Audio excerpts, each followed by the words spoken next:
ধ্বনি পরিবর্তন থেকে প্রশ্ন যে কাক থেকে কাক কোন প্রকার পরিবর্তন? অবিশ্রুতি, সমীভবন, ঘোষীভবন নাকি দ্বন্দ্বীভবন? শিক্ষার্থী বন্ধু দেখো, অবিশ্রুতি আমরা কাকে বলি? সাধু থেকে চলিত যে রূপটা পাই সেটি কিন্তু হচ্ছে অবিশ্রুতি। যেমন কোরিয়া, এটা সাধু, কোরিয়া, কোরিয়ার থেকে করে অবিশ্রুতি। বলিয়া,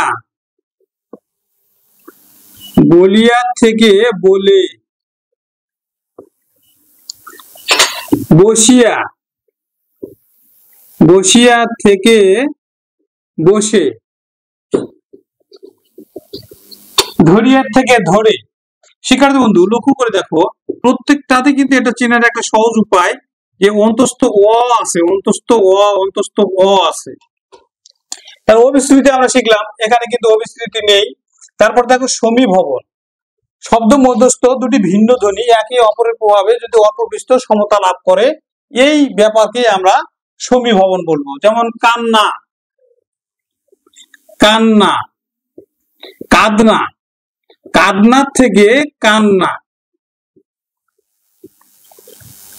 কাঁদনার থেকে কান্না। জন্ম, জন্ম থেকে জন্ম, জন্ম থেকে জন্ম। বিল্লব, বিল্লব থেকে বিল্ল। তাহলে এটি উত্তর নয়। এখন দেখো ঘোষীভবন, ঘোষীভবন হলো কাকে বলবো আমরা? সহজ ভাবে যদি বলি যে আমরা বর্গের প্রথম বর্ণ, বর্গের যদি প্রথম বর্ণ থাকে তাহলে তৃতীয় বর্ণ হবে। বর্গের প্রথম বর্ণগুলো কি কি? যেমন দেখো ক, তারপর হচ্ছে খ, তারপর হচ্ছে গ। তাহলে এটা প্রথম, এটা দ্বিতীয়, আর এটা হচ্ছে কিন্তু তৃতীয়। তাহলে বর্গের যদি প্রথম বর্ণ থাকে তাহলে তৃতীয় বর্ণ হবে। তারপরে দেখো চ, তারপরে ছ, তারপর হচ্ছে কিন্তু বর্গীয় জ।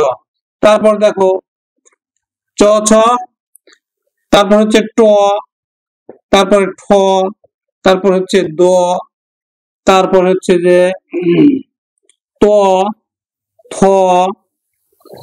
দ, ট ঠ ড, এখানে দ নয়, এখানে ড। ত থ দ, তারপর হচ্ছে প, ফ, ব। তাহলে বর্গের প্রথম বর্ণ হলো ক চ ট ত প, দ্বিতীয় বর্ণ হলো খ ছ ঠ থ ফ, তৃতীয় বর্ণ হলো গ জ ড দ ব।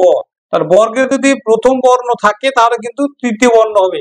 এই তৃতীয় বর্ণ যেটি হবে সেটি কিন্তু হচ্ছে ঘোষীভবন।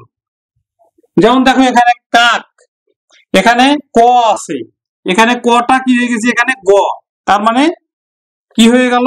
পরিবর্তন, ঘোষীভবন পরিবর্তন হয়ে গেল, ঘোষীভবন পরিবর্তন হলো। অর্থাৎ এই অঘোষ বর্ণটা ঘোষী পরিণত হলো। এই অঘোষ বর্ণ কিন্তু এটা কি বর্ণ? অঘোষ বর্ণ। আর এটা কি বর্ণ? এটা হচ্ছে ঘোষ বর্ণ। তার অঘোষ বর্ণটা কিন্তু ঘোষ বর্ণে পরিণত হলো, তখনই তাকে বলবো আমরা ঘোষীভবন। নিশ্চয়ই বোঝা গেছে। তাহলে উত্তর হলে কিন্তু ঘোষীভবন। আর এই যে দ্বন্দ্বীভবনটা, যেটা আমরাকে ব্যঞ্জন দ্বিত্ব বলি, সেটি কিন্তু হচ্ছে দ্বন্দ্বীভবন। যেমন আমরা শব্দকে জোর দেওয়ার জন্য বলি কি? সকাল, সকাল। কিন্তু যখন আমরা জোর দিয়ে কথা বলি তখন আমরা কি বলি? তখন সকাল, সকাল, সকাল, সকাল, সকাল চলে এসো। তারপরে দেখো পাকা পাকা আম, পাক্কা, পাকা থেকে যখন আমরা দিব পাক্কা, পাক্কা কথা। তারপরে দেখো লোকটি, লোকটি, এই লোকটির থেকে কি হলো? লোক, লোক, লোকটি, লোকটু, লোকটি।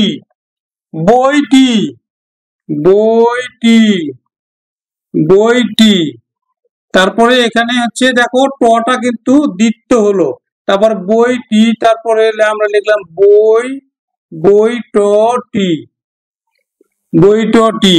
লোক ট টি এগুলো হচ্ছে কিন্তু দ্বন্দ্বী ভবন বা ব্যঞ্জন বৃত্ত। তখন আজকের যে প্রশ্ন সেই প্রশ্নের উত্তর হলো কিন্তু ঘোষী ভবন। আর ঘোষী ভবনটা কিভাবে হয় পরিবর্তন সেটি নিশ্চয়ই বুঝতে পেরেছো।